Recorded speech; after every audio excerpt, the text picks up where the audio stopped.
Hello, everyone. Welcome to the Newsbrowse News broadcast. According to the Canadian press, a 10-day truce between Israel and the militant group Hezbollah took effect in Lebanon early Friday, offering a much-needed pause in weeks of devastating conflict. This ceasefire is seen as a potential breakthrough for broader negotiations involving Iran, the United States, and Israel, aimed at ending the wider war. Residents in Beirut celebrated the truce with celebratory gunshots, and displaced families began returning to their homes in southern Lebanon.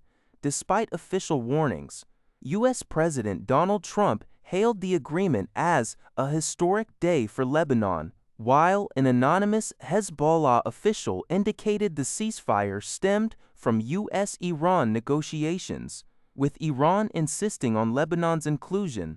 Israeli Prime Minister Benjamin Netanyahu confirmed his agreement to the truce to advance peace efforts, but stated that Israeli troops would remain in a 10-kilometer security zone in southern Lebanon.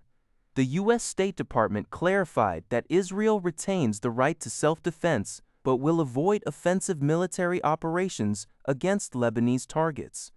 The agreement marks the first direct diplomatic talks between Israel and Lebanon in decades, a move previously opposed by Hezbollah. International mediators are pushing for compromises on Iran's nuclear program, the reopening of the Strait of Hormuz, and wartime damages.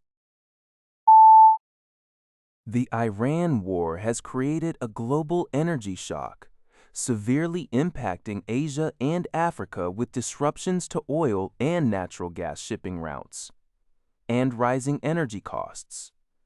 In response, several nations are dramatically advancing their nuclear power capabilities. As reported by the Canadian press, countries already possessing nuclear plants, such as South Korea, are increasing generation and reactivating offline reactors. Meanwhile, non-nuclear nations are accelerating long-term atomic energy plans to safeguard against future fossil fuel market volatility. Examples include Taiwan considering restarting reactors, Japan restarting its largest plant and signing new deals, and Bangladesh commissioning Russian-built reactors. In Africa, over 20 countries are showing invigorated interest, with Kenya, Rwanda, and South Africa affirming support for nuclear energy, particularly smaller modular reactors. This trend highlights a nuclear renaissance driven by energy security concerns. Though critics caution about risks like meltdowns, waste management, and nuclear proliferation, emphasizing the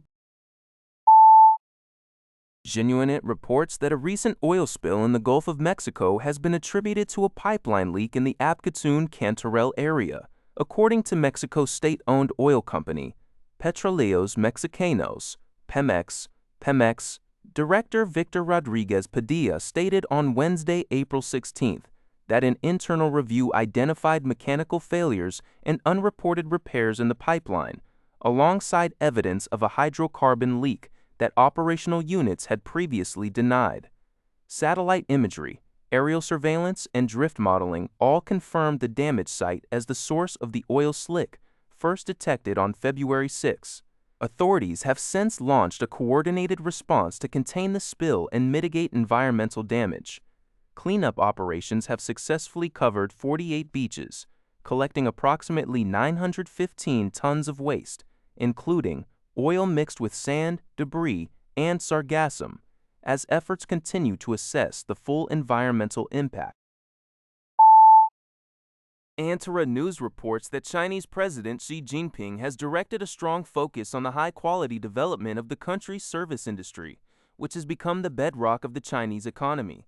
The sector contributed 57.7% to China's GDP and 61.4% to economic growth last year, also serving as a major employer. During a national conference, Xi called for breaking new ground in the industry, emphasizing demand-driven development, reform, technology empowerment, and increased opening up. The strategic push, occurring during the 15th five-year plan period, 2026 to 2030, aims to address challenges like entry barriers, uneven supply, and a lack of high-end services. Initiatives will expand capacity, upgrade quality, and foster China services brands in both producer, e.g., R&D, IT, and consumer, i.g., elderly care, tourism services, while also promoting deeper international cooperation. That's all for this video. Thank you for watching. See you in the next video.